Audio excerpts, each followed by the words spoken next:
Okay, today's video I am much happier with than yesterday's video, trust me. I had originally planned to go somewhere else besides Cravens House, but they were closed because I didn't think to look to see if they were open. So on the way home, I thought, well, I'll just go by Cravens House because I really like that area.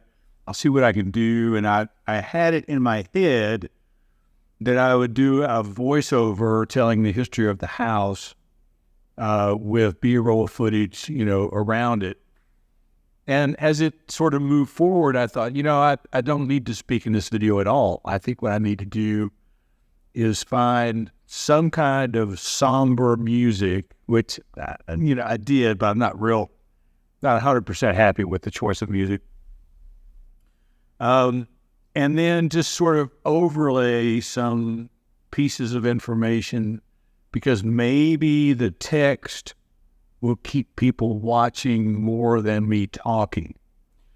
I will say that the two time lapses I did, the one overlooking Chattanooga and the other one overlooking Cravens House at the end, the iPhone does just a marvelous job of doing time lapse photography like that. I really liked the way both of those turned out. I had a beautiful day with especially that opening shot with all the clouds in the sky that were moving through the time lapse, and then the way the sun was moving across downtown. It was just, I couldn't have asked for better. I wound up shooting a lot of this video in 60 frames per second. One of the things, I had a couple of shots that I did at 120 frames per second, like the pull out of the shot from the abandoned house through the window. And there's a problem with that with the iPhone, and that is that on the 120 frames per second shots, there's this little piece at the beginning where it's 30 frames per second, and then it slows down.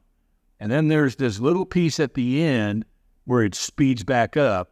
And if you don't leave enough room on both sides of that at the ends of your video, you don't get what you want. I had just a little more coming out of that window that I really liked, but it was after the video had sped up.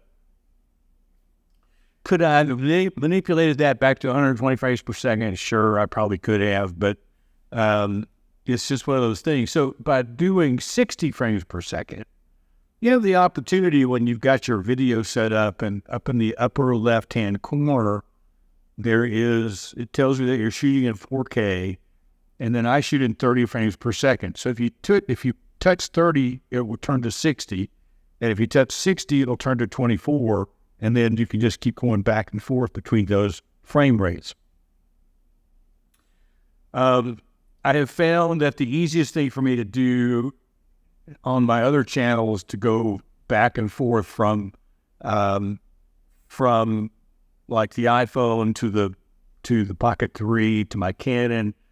I've just changed everything to 30 frames per second instead of 24. It's just simpler and easier. And so by shooting a lot of that in 60 frames per second, I got the little bit of a slower speed to give it a little bit more smoother look, handheld, which I really liked, and I don't get those pieces on the ends. It just films 60 frames per second. The other nice thing about 60 frames per second is that if I decide later I don't want to use it as 60 frames per second, and I want to use it as 30, it has captured the audio. If I'm talking, for instance, or whatever's around, it captures the audio in a way that makes it work when you change the frame rate. So I'm learning a little bit of the technical stuff. I worked on a few specific B-roll shots coming up over the fence, coming around the corner, those kinds of things that I had in mind. And then I think the reason that I like this video is because I had the time. I wasn't rushed. I took all the time in the world. I took more shots than I needed. Some of them I just deleted. I didn't like the way they fit into the scheme of things at the final edit. But overall, I was just breathing a sigh of relief as compared to yesterday when I was all flustered and trying to get something and rush through stuff and just made a lot of mistakes.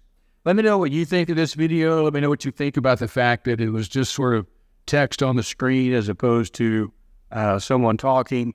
And if you've never been to Cravens House, I highly recommend that you go. It's free, and you can hike all the way up to Point Park. And if you come into Point Park that way, it's also free. Thanks for watching. We'll see you tomorrow.